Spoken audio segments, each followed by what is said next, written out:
Hi there, my name is Rachel Banning. I am with the Junior League of Wichita and I'm excited to be part of this nonprofit board development training to share with you the knowledge, tools, including graphics and resources that being a consultant with BoardSource has afforded me.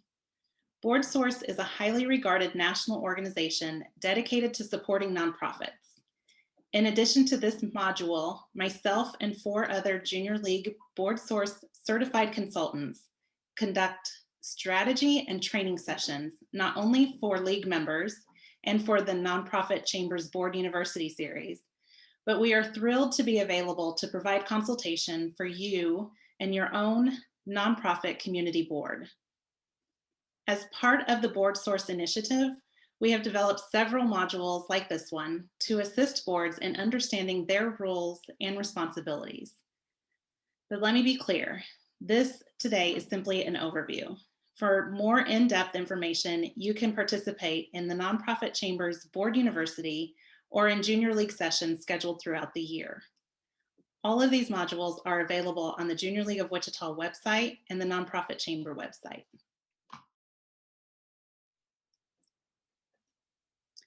Today, I'm going to visit with you about the roles and responsibility of nonprofit board members.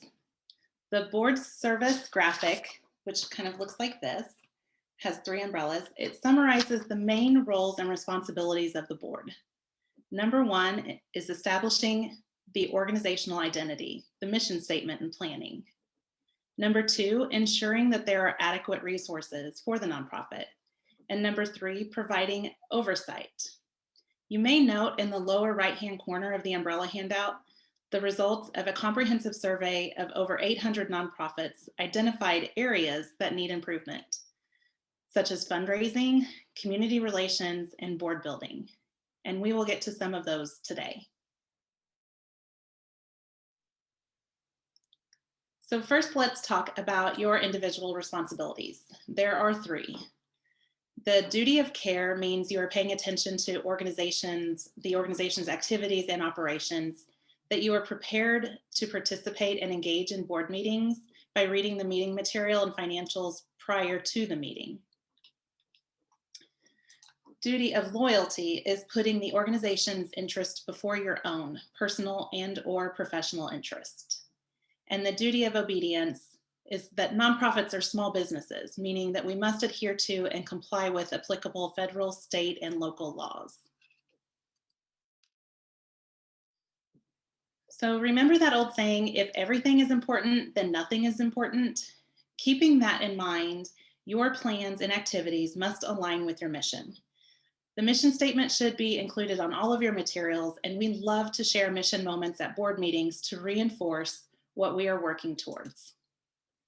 The mission will help guide the strategic and annual planning process. Strategic framework includes formal strategic planning process and SMART goals for where you want the organization to be in 10 to 25 years down the road. Although the strategic plan may only be done in about 3 to 5 year increments, annual planning is typically breaking those strategic plans down into objectives to be met approximately 12 to 18 months intervals, and a separate business plan may be needed for a specific initiative or fundraiser.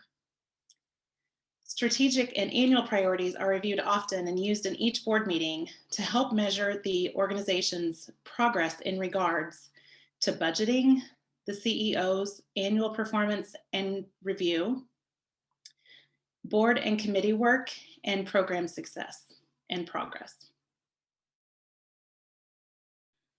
Selecting the right CEO is one of the most important tasks you may have serving on a nonprofit board. Many times, a search team will be used to identify the organization's needs, write a job description, and research a competitive pay scale. Building the board is also a significant part of ensuring resources for the future. There are several tools to assist with this process, and the process should not be rushed. Use a matrix which includes age, gender, and skills to determine gaps. You may also need to recognize the kind of thinkers your board may need. Consider people who can offer different perspectives and are essential to good discussion and decisions. And remember to actively engage in board building. How many of us serve on boards which wait until the last minute when it's time to vote in new board members? For every one of those steps takes time. Be ready to replace yourself with 2 to 3 others who are better than you. Ensuring resources also includes building a AAA board, which really sums up the the role of the board in ensuring resources. You are an ambassador for the organization. You're a cheerleader, so it's crucial that you can articulate what the organization does and why it is so important to you. You are also an advocate for the organization to ensure its progress, and hopefully you will also be an asker. Not everyone in the organization feels comfortable asking for money. However, there are many ways that you can support the effort, such as serving as a connector by cultivating activities such as bringing people to events and involving them as volunteers, and stewardship, such as writing personal notes to donors.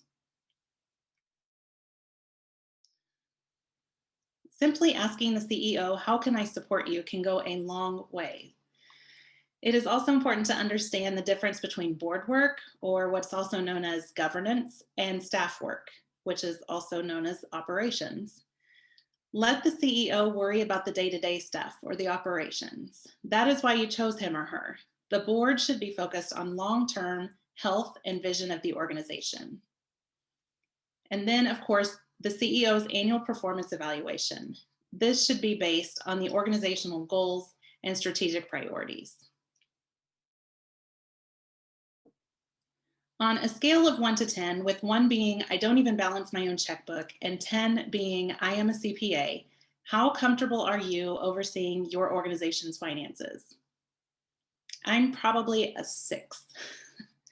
Understanding the budget process can be an overwhelming idea and concept. However, providing good oversight is part of our board source responsibility.